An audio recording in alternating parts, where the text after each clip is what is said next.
Dan pemirsa, tentunya tidak semua wilayah di Indonesia memiliki jaringan internet yang baik, terutama di daerah-daerah yang berada di pelosok, seperti di kawasan Kabupaten Manggarai Timur NTT. Hal ini tentu menjadi kendala bagi siswa untuk belajar secara online maupun belajar juga secara offline maupun juga online. Lalu bagaimana para praktisi pendidikan di wilayah ini menyiasatinya? Telah terhubung kita melalui telepon dengan Bapak Robertus, SPD MPD, Kepala Sekolah SD Deruk. Halo, selamat malam Pak Robert. Selamat. Bagaimana kabarnya malam hari ini, sehat Pak? Sehat Pak, sehat sekali. Baik, bisa dijelaskan Pak seperti apa di wilayah Bapak ini? Apakah benar-benar untuk jaringan internet masih sangat sulit? Ya, benar sekali. Jaringan sangat sulit sekali di daerah saya. Tidak semua tempat di wilayah Selar Selatan itu bisa dijangkau oleh jaringan. Kurang lebih ada 5-6 kilo dari tower pemancar jaringan yang biasa kami gunakan. Baik, apakah ini sudah dilaporkan ke Pemda setempat, Pak Robert? Secara resmi tidak, tapi Pemda setempat sudah tahu, Bos. Baik, kalau untuk Pemda setempat, apakah responnya hanya sekedar tahu saja atau mungkin ada langkah yang memang diambil sebelumnya? Sudah ada langkah sebelumnya. Saya masih diinformasikan ada tower kecil BTS yang akan nanti masuk ke desa saya, tempat saya mengabdi. Baik, berarti untuk perbaikan kendala internet ini belum cukup maksimal ya Pak untuk di NTT? Belum cukup. Kami layanan dari Telkomsel sampai hari ini belum maksimal di wilayah Elar Selatan di tempat saya mengajar. Baik, lalu selama dari internet yang belum cukup baik ini, apa yang dilakukan oleh para guru untuk mensiasatinya, Pak Robert? Ya, kami teman-teman guru dalam pelaksanaan ujian berbasis digital tahun ini tentu tidak semudah yang dibayangkan. Ada beberapa solusi dan alternatif yang kami buat. Kami mencoba mencari di Google. Ada satu aplikasi yang kami coba pakai, yaitu aplikasi 4G Lite. Aplikasi 4G Lite ini dipakai untuk menguatkan jaringan.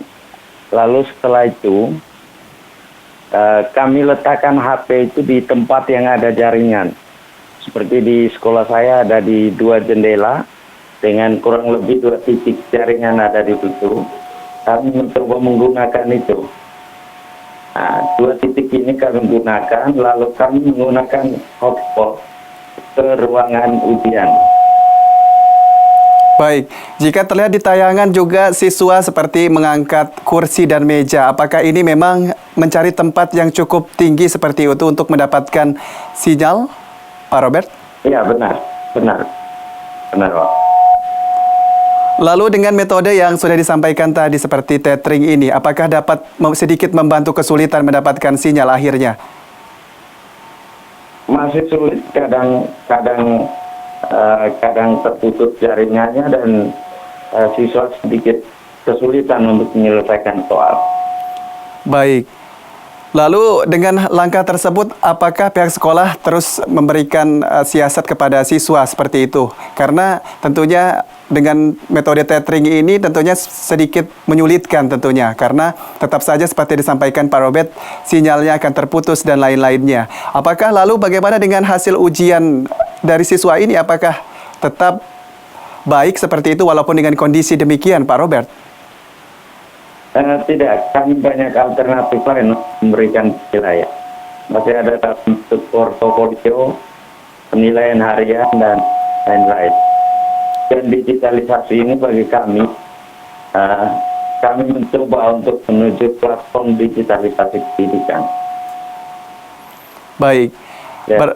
Berarti untuk di wilayah Pak Robert ini ujian berbasis digital ini masih belum layak dan bisa diterapkan secara maksimal ya Pak Robert. Apa yang ingin Anda sampaikan terhadap hal ini? Ya, baik, terima kasih Bapak Saka.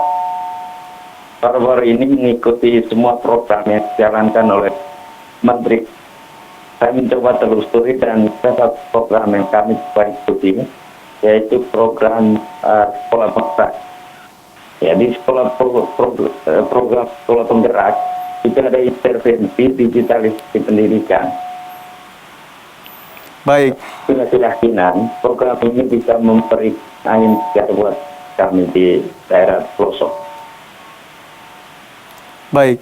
Pak Robert, untuk di SD Deruk sendiri, selain dari kendala seperti ujian berbasis digital yang akhirnya sedikit terkendala, apakah proses belajar mengajar selama pandemi ini juga terhambat? Mohon maaf, diulangi. Ya, untuk di sekolah SD Deruk sendiri ketika masa pandemi ini apakah juga terhambat seperti itu? Halo? Halo, Pak Robert? Untuk di SD Deruk bagaimana untuk proses belajar mengajar ketika masa pandemi ini juga? Apakah mengalami hambatan juga? Sedikit ada hambatan. Apa saja itu, Pak? Hambatannya kami tidak maksimal proses pembelajaran karena terganggu dengan situasi pandemi COVID-19. Baik, jika beberapa sekolah tentunya menerapkan belajar dari rumah seperti itu. Lalu bagaimana pelaksanaan sekolah untuk di SD Deruk? Sedangkan jaringan internet juga masih sangat terkendala. Lalu bagaimana sekolah juga mensiasati hal tersebut, Pak Robert? Kami sekarang menjalankan pembelajaran shift. Pembelajaran shift yang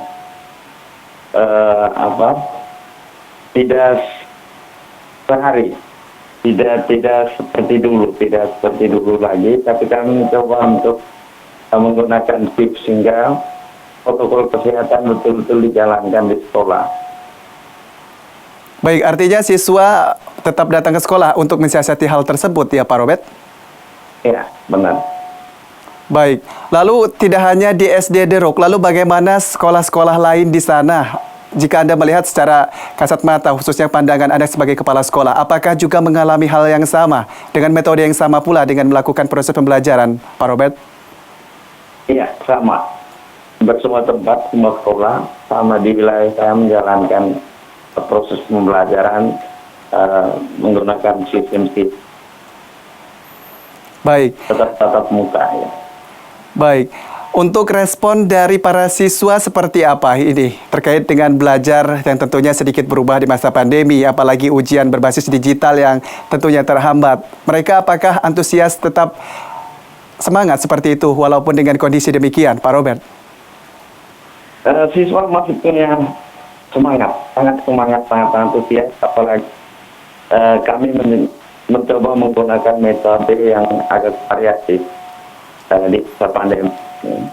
Selain metode dengan digitalisasi, kami mencoba dengan metode lain yang bisa menggairahkan untuk balik. Baik, terakhir Pak Robert, mungkin apa yang ingin Anda sampaikan pesan kepada guru maupun juga kepada siswa di sekolah SD Deruk dan juga sekaligus kepada pemerintah tentunya bagaimana tentunya ujian berbasis digital dan juga pandemi ini terus banyak solusi tentunya hingga di daerah pelosok seperti di sekolah SD Deruk. Ya, baik, terima kasih. Pembelajaran digitalisasi ini mengarah pada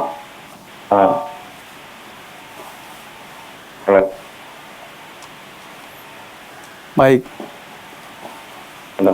Ya, baik. Kami di SD Deruk mencoba mengikuti semua perubahan-perubahan yang dilakukan oleh kementerian, terutama platform digitalisasi pendidikan.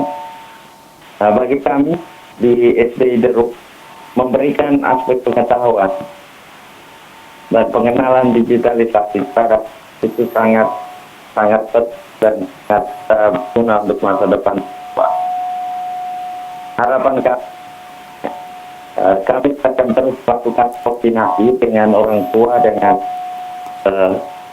seluruh stakeholder untuk membantu kami bisa melaksanakan program digitalisasi pendidikan.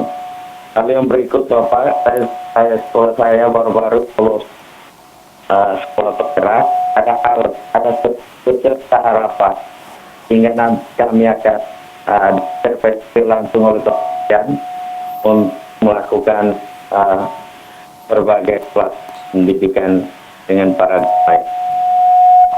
Untuk pemerintah daerah, kami berharap penuh di program sekolah penggerak ini nanti